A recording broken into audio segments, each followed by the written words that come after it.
वक्त ये तस्वीरें हम आपको दिखा रहे हैं, बद्रीनाथ पहुंचे हैं प्रधानमंत्री नरेंद्र मोदी। लेकिन प्रधानमंत्री के आने से पहले ही भव्य तैयारियां वहां पर कर ली गई थी, फूलों से उस पूरे प्रांगण को सजा दिया गया। कुछ ऐसी तस्वीरें देखिए। हालांकि मौसम यहां पर पल पल में करवट बदलता है, इसीलिए कार्यक्रम भी थोड़ा परिवर्तित करना पड़ा, थोड़ा बदलना पड़ा। 11:30 बजे का यूं तो प्रधानमंत्री का कार्यक्रम होना था, लेकिन इसको थोड़ा पहले किया गया है। और अब प्रधानमंत्री नरेंद्र मोदी जो रात में यहां रुकने वाले थे, उनके रात्र में विश्राम करने का जो यहां कार्यक्रम था वो भी अब टाला गया है। और प्रधानमंत्री नरेंद्र मोदी अब से पूजा अर्चना करने के बाद लोगों से भी मुलाकात करेंगे, उनका संबोधन भी होगा, लोगों के बीच जाएंगे। ये खासियत रही है प्रधानमंत्री नरेंद्र मोदी की। लेकिन एक अलग तस्वीर यहां पर देखने को मिली, वो ये कि यहां पर लोग सुबह से ही इंतजार कर रहे थे कि प्रधानमंत्री यहां पर कब पहुंचेंगे। हालांकि टाइम 11:30 बजे का था, लेकिन लोग सुबह 7 बजे से ही मंदिर प्रांगण के आसपास जहां पर भी जगह मिले वहां बैठ जाना चाह रहे थे, ताकि प्रधानमंत्री नरेंद्र मोदी जब पहुंचे तो उन्हें एक झलक देख पाए। और वो तस्वीरें भी हमने आपको दिखाई। लेकिन इस बीच जो तस्वीरें आ रही हैं वो बद्रीनाथ में अंदर की तस्वीर, जहां पर बद्री विशाल के दर्शन करने के लिए प्रधानमंत्री नरेंद्र मोदी पहुंचे हैं। पूरी आस्था से लबरेज भरे हुए इस वक्त प्रधानमंत्री नरेंद्र मोदी नजर आ रहे हैं। बद्रीनाथ धाम की तस्वीर हम आपको दिखा रहे हैं। आस्था इसकी अपने में अनुपंपार है और इसलिए प्रधानमंत्री नरेंद्र मोदी उसी आस्था के साथ यहां पर पहुंचे हैं, दर्शन कर लेना चाहते हैं।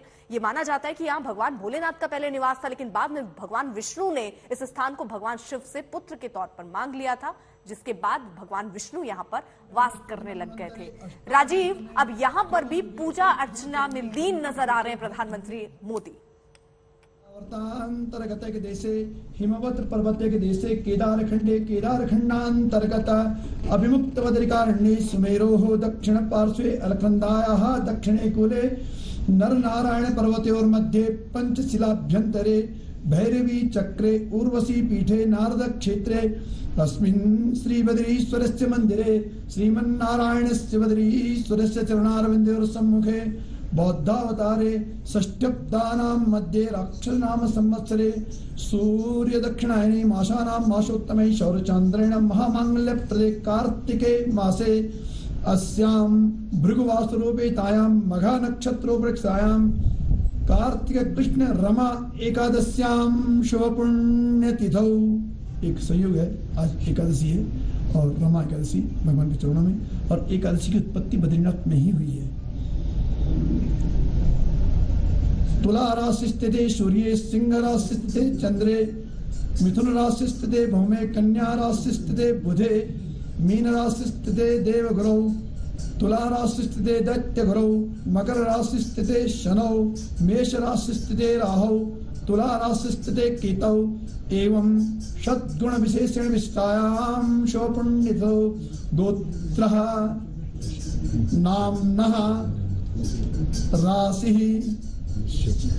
अहम श्रुति स्मृति पुराणोक्त चतुर्वर्ग प्रथम तथा च कायिक वाचिक मानसिक ज्ञाता ज्ञात स्पर्शा स्पर्श भुक्ता भुक्ता पीता पीता शकल पातक निरसनार्थम आध्यात्मिक आदि दैविक आदि भौतिक त्रिविध तापोपशमनार्थम यत् सूचितम सूचिष्यमाणम यत् दुष्ट फलनियुक्तम तन्निरसनार्थम विशेष श्रीमन्नारायणस्य बद्रीश्वरस्य चरणारविन्दयोः प्रसादात् पितॄणां च निर्दिष्ट वैकुंठ लोकावाप्तये, पितरों का स्मरण और पितरों की मुक्ति के लिए भगवान का दर्शन यजन पूजन यहाँ शास्त्र बताते हैं।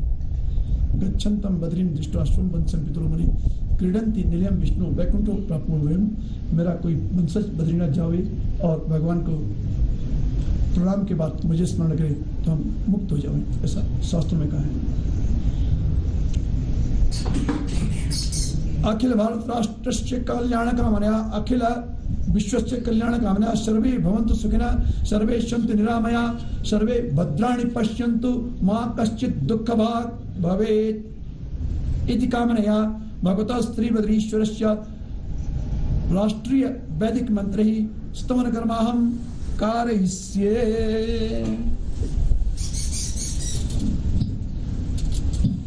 वैदिक राष्ट्रीय नाम अखिल विश्व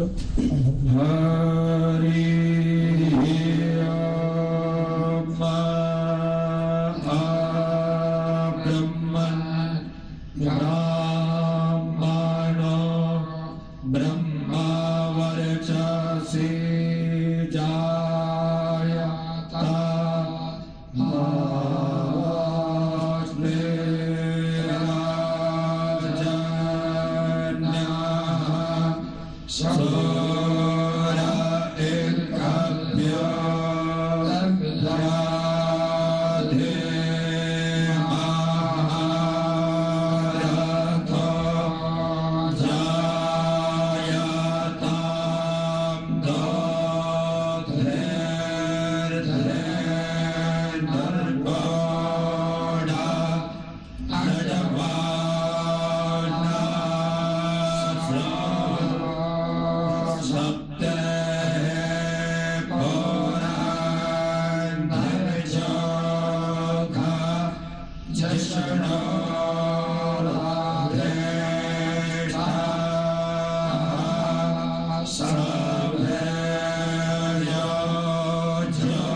सपरिवाराय श्रीबद्रीश्वराय नमः। अनंत कोटि नमस्कारान् समर्पयामि। भगवान का परिचय। यद्यपि आपने कई बार भगवान के दर्शन किए तथापि पुनः परिचय दे रहे हैं। सोने का सिंहासन, सिंहासन के नीचे ये वस्त्र लटकता हुआ, इसके नीचे भगवान का मुकुट, अनेक रत्न इसमें, बीच में हीरा है, इसके नीचे भगवान विराजमान है। माथे में चंदन, चंदन में हीरे की तिलक और वक्षस्थल में हार। चतुर्भुज पद्मासन में भगवान बद्री विशाल जी है। वस्तुतः शास्त्र कहता है कि कृते मुक्ति प्रदा प्रोक्ता त्रेतायाम योग सिद्धिता विशाला द्वापरे प्रोक्ता कलो बद्रिका समा। चार योगों का वर्णन देता है। सतयुग में, त्रेता में, द्वापर में, कलयुग में, चार योगों में भगवान विराजमान मिलते हैं। पुरा प्रतिगच्छादो सर्वभूतिताय च मूर्तिमान भगवान तत्र तपो योग समास्थिता। सतयुग में साक्षात दर्शन भगवान के यहाँ हुए। त्रेता में भी योग सिद्धि महत्वपूर्ण दर्शन किए और द्वापर के अंत में मूर्ति स्थापना होती है। पहली प्रतिष्ठा ब्रह्मा जी, पुनः प्रतिष्ठित मूर्ति नारद कुंड गई। यहाँ से विदर्भियों ने यहाँ आक्रमण किया, राजा लोग रहे ऋषिकेश में, तो यहाँ के पुजारियों ने सुरक्षा के दृष्टि मंदिर मूर्ति को नारद कुंड में दे दिया। पुनः आदि गुरु शंकराचार्य जी ने मूर्ति स्थापना की और उसी परंपरा में यहाँ पे वर्तमान में पूजा चल रही है। श्रीमान रावल जी पीछे कर बैठे हैं। ये शंकर नंबूरी शंकराचार्य परिवार से ही संबद्ध होते हैं। नंबूरी केरल के ब्राह्मण है और यही मूर्ति पूजा करते हैं। मूर्ति चतुर्भुज है, पद्मासन में मुख दिख रहा, बाकी भगवान अभी श्रृंगार में। और इस मूर्ति सिंगम दृष्टा मृगा युवा, ऐसा कहते हैं कि इसके दर्शन मात्र से ही पाप राशि समाप्त हो जाती है। पद्मासन में भगवान विराजमान है। चतुर्भुज है, जटाएं भगवान की दाएं और बाएं बिखरी हैं। मूर्ति के बारे में कहा गया कि दृष्टवा तो बद्री मूर्ति कि भगवान बद्रीनाथ जी के दर्शन मात्र से और जीवन के पाप और ताप मिट जाते हैं। और जो स्वरूप भगवान का हमें देखने को मिलता है, तो ये जो शास्त्रों में बताया है कि भगवान जटा मंडल धारण किए हैं, तो कोई शास्त्रों का सत्य का स्वरूप भगवान का यहाँ पे दिखता है। बद्रीनाथ जी महाविष्णु पहला विग्रह दिखता है कुबेर है। सुनहरा मुख कुबेर, यक्षों के राजा भगवान के भंडारी, ये कुबेर है। कुबेर और बद्रीनाथ जी के बीच में पतला सा विग्रह गरुड़ जी। गरुड़ जी के बारे में एक श्लोक हम रोज बोलते हैं कि भगवान प्रभात दे बद्रिकारण्य मध्यान्ही मणिकर्णिका काशी भोजनी जगन्नाथम, जगन्नाथ जी भोज के शयनी कृष्णद्वारकम, सोने के द्वार का नाम पुनः प्रभात में बद्रीनाथ। तो गरुड़ जी तपस्या के 30,000 वर्षों की वाहन बने। बद्रीनाथ जी बीच में, बाएं में खंबे के नीचे नारद है। नारद जी यहाँ की परंपरा है। षडमासम दैवदेव पूजा, षडमासम मानव स्थिता, 6 महीने देव पूजा, 6 महीने नर पूजा। नारद जी शीतकाल में पूजन अर्चन क्या करते हैं, ऐसी बुद्धि है। एश ब्रह्मशुद्ध साक्षात नारदो भगवान ऋषि विप्रत पिंग चढ़ाभारम देवर्षि परमत्यधि देवर्षि नारद जी। नारद जी के पीछे उद्धव है। उद्धव ये द्वापर के अंत में आए हैं यहाँ पे प्रवास में, और इन्होंने भगवान से बहुत कुछ उपदेश प्राप्त किया। और बाद में भगवान ने प्रभास ने कहा सोमनाथ के पास कि उद्धव तुम बद्रीनाथ चले जाओ। जब इन्होंने कहा मैं अपने साथ लेके चलो, अपने साथ साथ गोलोक लेके चलो, भगवान ने कहा नहीं, मेरा एक स्थान ऐसा जहाँ मैं विराजमान रहता हूँ, बद्री में भगवान विष्णु नमन चलेगा, बद्रीनाथ जाओ। और उद्धव जी यहाँ की परंपरा बड़ी सुंदर भागवत बताई। गर्म पानी की व्यवस्था की है, रहने की व्यवस्था। उद्धव तुम जाओ, गच्छो माया दिष्टो बदर्याख्यमाश्रम तत्र मत पाद तीर्थोदेशनाम उपस्थिति। और सोमनाथ द्वारका से उद्धव जी आए, उत्सव उद्धव जी हैं। किनारे 2 समान दिखते हैं। पहले भगवान नारायण चतुर्भुज पद्मासन में और अक्षमाला दंड कमल धारण की हुई। अब इस लिंगान में मुख दिख रहा है। किनारे नर खड़े हैं। दोनों द्वापर में कृष्ण अर्जुन, भगवान नारायण कृष्ण और नर अर्जुन के रूप में प्रकट हुए। ये भगवान महाविष्णु बद्रीनाथ जी और दोनों अंशी हैं। यही बार बार अवतार लेते हैं। युधा करो चात्मानम नर नारायणाख्या, भगवान के अंश हैं। ये द्वापर में कृष्ण अर्जुन बने। और गीता कहती है कि परम तपा, भगवान ने गीता में स्वयं कहा कि बहुनी व्यतीतानि जन्मानि तव चार्जन तान्यम वेद शरणे न त्वं वेद परम तपा। दोनों परम तपस्वी नर और नारायण बद्रीनाथ में तप करते हैं। और जो आज धर्म भारतवर्ष में दिखता है, देश दुनिया में भारत की संस्कृति दिखती है, वो संस्कृति यही से निकली है। भगवान नारायण ही धर्म के वक्ता, ब्रह्मन धर्मस्य वक्ता हम करता तदनुता। बद्रिकाश्रम से भगवान नारायण धर्म की व्याख्या करते हैं। इन्हीं की सानिध्य में माणा गांव में, अब यहाँ से 3 किलोमीटर आगे, भगवान वेद व्यास पुराणों को लिखते हैं, शास्त्रों को लिखते हैं, वेदों का विभाजन करते हैं, उपनिषद लिखते हैं, ब्राह्मण लिखते हैं और साथ ही धर्मसूत्र लिखते हैं। ये वो स्थान है जहाँ से भारतीय संस्कृति निकली। नारायण नमस्कृत्य नरं चैव नरोत्तमं देवीं सरस्वतीं व्यासं ततो जय मुदिरे। यही क्षेत्र है जहाँ भगवान नारायण विराजमान है। और शास्त्र कहता है कि युद्धापि चास्त्र शिवर निषेवितांग्री नारायण नरसी प्रवर प्रशांत, अर्थात नर नारायण दोनों ऋषि आज भी बद्रिकाश्रम में तप करते हुए देखे जाते हैं। अद्य अपि अस्ति, यानी आज भी विराजमान है और तप किए जा रहे हैं। भगवान नारायण दीप आपकी ओर से भगवान को सुंदर छत्र आया है।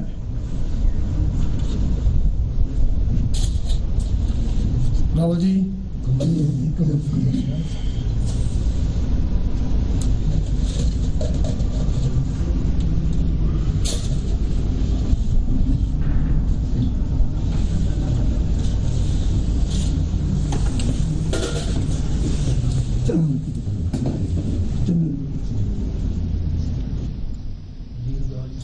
लोक कल्याण के लिए साधना में बैठे श्री हरि के चरणों में देश के प्रथम लोक सेवक प्रधानमंत्री नरेंद्र मोदी की पूजा अर्चना। प्रधानमंत्री नरेंद्र मोदी विधि विधान के साथ पूजा अर्चना करते हुए नजर आ रहे हैं।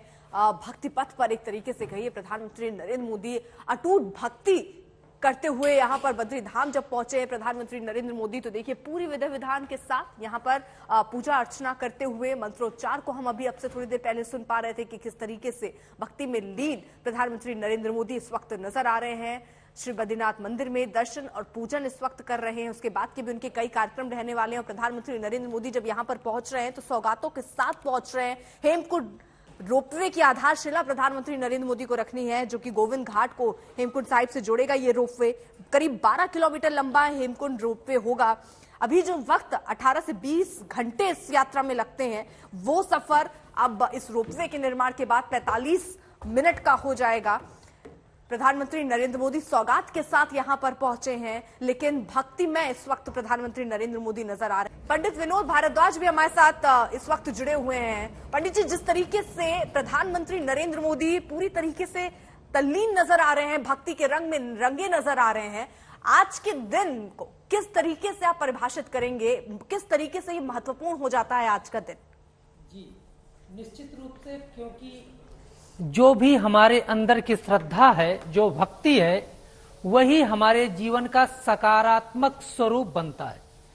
क्योंकि यदि जैसे कि हम अपने व्यक्तिगत जीवन में अर्थ खर्च करते हैं तो जो कमा के करते हैं, मेहनत करके अर्थ को पाते हैं, वैसे ही अध्यात्म जो है ना, ये निश्चित रूप से जो भी व्यक्ति अध्यात्मी होता है उसके जीवन के समस्त दुख क्लेश नष्ट हो जाते हैं। तो निश्चित रूप से बाबा केदार जो निश्चित रूप से हमारे देश के लिए, क्योंकि हमारे देश का प्रधानमंत्री पूजा अर्चना कर रहे हैं, तो वो अपने लिए नहीं कर रहे हैं, पूरे देश के कल्याण के लिए कर रहे हैं, हर एक व्यक्ति के लिए संपन्न कर रहे हैं। तो आज का दिन खास है। निश्चित रूप से बाबा केदार की कृपा इस देश को प्राप्त होगी। हर प्रकार से यह देश सुख साधन समृद्ध युक्त होगा। जी बिल्कुल। और ये तस्वीरें भी देखिए आ रही, बद्रीनाथ धाम में प्रधानमंत्री नरेंद्र मोदी मौजूद हैं और हाथ जोड़कर नतमस्तक होकर पूजा अर्चना करते हुए प्रधानमंत्री नरेंद्र मोदी नजर आ रहे हैं। तो ये तस्वीरें बद्रीनाथ धाम से सीधे हम आपको दिखा रहे। प्रधानमंत्री नरेंद्र मोदी वहां पर मौजूद है, सौगातों के साथ पहुंचे हैं, आस्था को अपने मन में लिए और जन कल्याण की भावना को अपने मन में लिए इस वक्त प्रधानमंत्री नरेंद्र मोदी नजर आ रहे हैं। पंडित जी, जरा बता पाएंगे ये किस तरीके के, मतलब उन्हें हाथ में कुछ अर्पित किया गया है भगवान को चढ़ाने के लिए? जी, निश्चित रूप से पूजा के बाद समर्पण किया जाता है। जो भी पूजा आराधना यज्ञ यजन संपन्न की जाती है, उसे हाथ में जल लेकर के उस प्रभु को समर्पित किया जाता है जिस प्रभु की आराधना की गई है। और आराधना के बाद निश्चित रूप से प्रभु उस पूजा को स्वीकार करता है। तो पूजा को स्वीकार करने के बाद जो उसका पुण्य है ना, वह सूक्ष्म रूप से अपने भगत को, अपने साधक को प्राप्त करा देता है। इसीलिए हर भक्त वह जो पूजा अर्चना यज्ञ यजन संपन्न करता है, निश्चित रूप से वो हाथ में अपने राइट हैंड में जल लेकर के अनेन कृतेन पूजनेन भगवान शाम्ब सदा शिवः प्रियंताम नमम, ऐसा कह करके जल को डाल देने मात्र से ही पूरी पूजा संपन्न हो जाती है और पूजा का फल पूरा प्राप्त हो जाता है। क्योंकि भगवान भोलेनाथ की आराधना निश्चित रूप से भाग्यशाली व्यक्तियों को प्राप्त होती है। यदि भाग्यशाली व्यक्ति भगवान शिव की पूजा को संपन्न करता है तो निश्चित रूप से समस्त दुख निश्चित रूप से दूर हो जाते हैं। क्योंकि भगवान शिव महामृत्युंजय हैं, हर प्रकार के विघ्नों को दूर करने वाले हैं, तमाम प्रकार की परेशानियों को मिटाने वाले हैं। तो हमारे जो देश में जो परेशानियां हैं उसे भी भगवान शिव जरूर मिटाएंगे, क्योंकि हमारे देश का प्रतिनिधित्व करने वाला